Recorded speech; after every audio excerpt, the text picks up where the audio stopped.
Think about a time you had to make a decision. Could be a big one, could be a small one, and for, well, no logical reason at all, you just knew what you had to do. That little hunch, that gut feeling, we've all been there. It's like this quiet, persistent whisper in a world that is constantly screaming at us for data and proof and spreadsheets. For the longest time, we've been taught to just dismiss this feeling, right? To treat it like it's some mystical, unreliable, or honestly, kind of foolish thing. But what if that gut feeling is actually one of the most sophisticated forms of intelligence you have?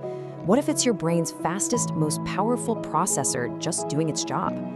Today, we're going to pull back that curtain on intuition. We are moving past all the mystery and diving straight into the neuroscience to understand the incredible, verifiable science of why sometimes you just know.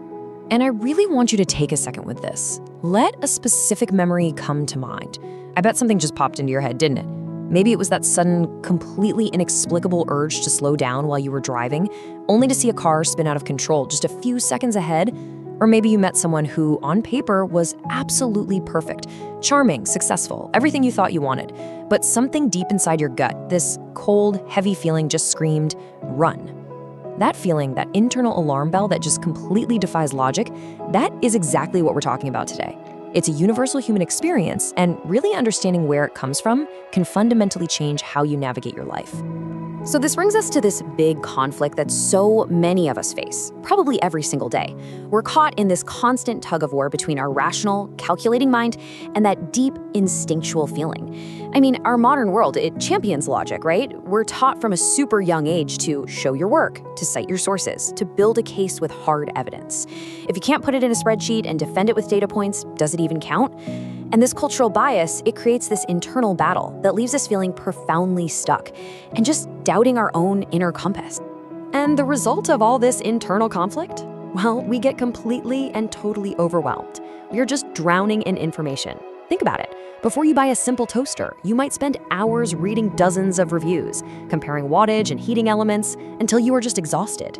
Before making a big career move, we make these endless pro-con lists that somehow always seem to balance out perfectly. We operate under this myth that more data will lead to more clarity, but the paradox is, it often just leads to more confusion, more anxiety, and a total loss of confidence in our own judgment. This is analysis paralysis. We get so caught up analyzing all the endless what-ifs and data points that we completely silence the one voice that might actually have the real answer. So let's try to reframe this whole relationship. See, logic and instinct, they're not enemies. They're more like partners, and they each have a very different job. Logic is your slow, deliberate, conscious mind. It requires effort. It works sequentially, one step at a time, kind of like doing a long math problem. But instinct, or your intuition, is the complete opposite. It is incredibly fast, it's holistic, and it happens almost entirely below the level of your conscious awareness.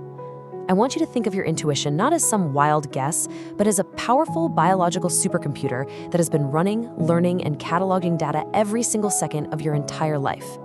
The problem isn't that this computer is broken, it's that we've totally forgotten how to read the output. Okay, so if intuition isn't magic, then what is it? I mean, how does it actually work on a biological level? This is where we get into the truly fascinating neuroscience behind that gut feeling. We're about to leave the world of philosophy and enter the hidden architecture of the mind to decode the secret language your brain uses to communicate its fastest, most profound insights directly to you. The foundational idea we really need to get our heads around is something called dual process theory. This is an idea that was famously explored and popularized by the Nobel Prize winner Daniel Kahneman in his incredible book, Thinking Fast and Slow. And the theory is, well, it's elegantly simple, but also incredibly profound. Our brain doesn't just have one way of thinking. Instead, it operates using two fundamentally different systems, a fast one and a slow one, and they work in parallel to help us navigate the world. This isn't just some clever idea. It's a framework that has totally changed how we understand human judgment and decision-making. Think of it like the classic story of the tortoise and the hare. System 2, that's the tortoise. It's your conscious mind, the part of you that is deliberately focusing on my voice right now. It's logical, it's slow, and it takes a lot of energy. This is the system you use to learn a new language, or calculate a 20% tip, or carefully park your car in a really tight space. But system 1, oh, that's the hare. That's your intuition. It is unbelievably fast, it's automatic, and it is always on. It's the system that recognizes your friend's face in a huge crowd instantly, or that lets you drive a familiar route while your mind is totally somewhere else. And here is the crucial point. Your intuition isn't some special event you have to turn on. It is a background process that is constantly running, scanning your environment and matching patterns without you even realizing it's happening. So let's get a little more specific. Deep inside your brain, there's this cluster of structures called the basal ganglia. And for our purposes, I want you to picture it as a silent librarian in a vast ancient library. This library contains a record of every single experience you've ever had. Every mistake, every success, every subtle facial expression you've ever seen, every outcome you've ever witnessed. Its specialty is what's called procedural memory and habit formation. That's the how-to knowledge, like riding a bike or tying your shoes. It is the absolute master of recognizing complex patterns without any conscious thought, which makes it the perfect engine for intuition. Now, here is the most critical piece of this whole puzzle. This silent librarian, your basal ganglia, has no direct connection to the speech and language centers of your brain. It literally cannot form words. It can't send you an email or a text message that says, "Hey, warning, this new business partner's smile uses the exact same tiny muscles as that person who betrayed you 5 years ago." So, how does it warn you? It sends a signal to your body's alert systems. It connects to your emotional core and the part of your nervous system that controls your heart rate, your breathing, and your digestion. This is why a gut feeling feels like it's in your gut. Intuition is literally your brain's nonverbal wisdom being translated into a physical sensation. There's a famous experiment that proves this beyond a shadow of a doubt. It's called the Iowa gambling task. So in this study, people were given 4 decks of cards and some money to start with. Their goal was simple: win as much as possible. Now, 2 of the decks were good decks with small, steady wins. The other 2 were bad decks. They had these huge, exciting wins, but also these catastrophic, unpredictable losses. And the results were just astounding. After flipping just 10 cards, long before they could consciously figure out which deck was which, the participants' hands would actually start to sweat with a stress response whenever they reached for one of the bad decks. Their bodies already knew. It took them, on average, another 70 cards, a total of 80, before their conscious, logical brain could finally explain why those decks were so bad. This experiment is a perfect model for life. Our bodies often know what's good for us long before our minds catch up. And this isn't just stuff that happens in a lab. Look at these real-world examples. There's the famous story of a fire commander fighting a kitchen fire. It seemed totally routine, but something just felt wrong. He later said the fire was just too quiet. He knew that a fire that hot should have been roaring. That tiny pattern anomaly, detected by his basal ganglia, prompted him to order his whole team out of the building.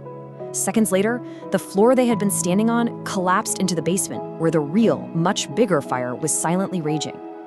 Or think of the art experts who first saw the Getty Kouros, an ancient Greek statue.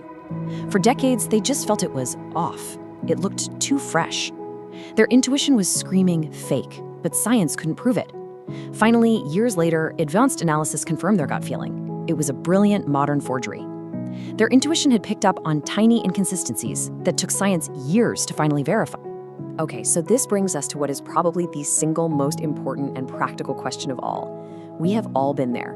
You get a really strong feeling, but you can't tell. Is this a genuine intuitive warning, a signal from my silent librarian? Or is this just my fear, my past trauma, my anxiety talking? This is the critical hurdle, isn't it? Learning to tell the difference is the absolute key to actually using this powerful skill instead of just being controlled by your fears. Mastering this is like learning to read the instrument panel of your own mind. So let's break down the key differences, because they're pretty clear once you know what to look for. The feeling itself is a major clue. Anxiety is often frantic. It's loud, it's repetitive. It feels like this chaotic brainstorm of catastrophic what-if scenarios. You usually feel it in your chest and your throat, and they get tight. Intuition, on the other hand, is usually calm. It's a quiet, solid, almost neutral feeling. It doesn't scream, it just states a simple fact, like don't get in that car, or yes, this is the right path. And it's often felt lower in the body, in the gut or solar plexus. So anxiety is all about the future, rooted in fear of what might happen. Intuition is in the present moment. It's factual, based on what your subconscious already knows. All right, now that we know how to tell the difference, how do we actually get better at hearing our intuition? How do we turn up the volume on that quiet, wise voice when there's so much other noise? The good news is, it's not some mystical gift that only a few people have. It is a skill. It's like a muscle, and you can absolutely train it. So let's look at how you can begin to deliberately tune your own internal radar. Here is a clear 5-step toolkit. Let's walk through them. First, practice interoception. It's a bit of a fancy word, but it just means the skill of listening to your body's internal signals. Just pause a few times a day, close your eyes, and scan yourself. How does my stomach feel? Is my jaw clenched? You need to know your body's normal baseline state so you can notice when a signal comes through as a change from that baseline. Second, honor the first flash. That initial 2-second feeling you get when you meet someone or walk into a room, that's your unfiltered intuition speaking before your logical brain can jump in and censor it. Just pay attention to it. Third, you have to create silence. Your intuition is a whisper, and you can't hear a whisper in a hurricane of noise from emails, social media, and everything else. Go for walks without headphones, meditate for 5 minutes, just sit quietly. The signal is always there, but you need silence to actually hear it. Fourth, test it small. Play low-stakes games with yourself. Guess who's calling before you look at your phone. Predict which grocery line is going to move faster. This isn't about being psychic. It's about building confidence in trusting that first flash. And finally, keep an intuition journal. At the end of the day, just jot down any hunches you had and what the outcome was. This helps you calibrate your own system and learn what your specific intuitive yes and no signals feel like for you. And ultimately, this is what it all comes down to. Intuition isn't really about finding some magical answer out of thin air. It's about having the quiet confidence to listen to the wisdom that you already possess. The knowledge is already there, stored in that vast library of your experience, processed by a supercomputer that never ever sleeps. The real challenge isn't in hearing the answer. The challenge is in finding the courage to trust it, especially when it goes against what seems logical or what other people expect from you. It really is an act of profound self-trust. So, as we wrap up, I want to leave you with a question to reflect on. Just think back on your own life. What was the most powerful, the most accurate, or maybe the most life-changing gut feeling you've ever had the courage to follow? What happened because you decided to listen?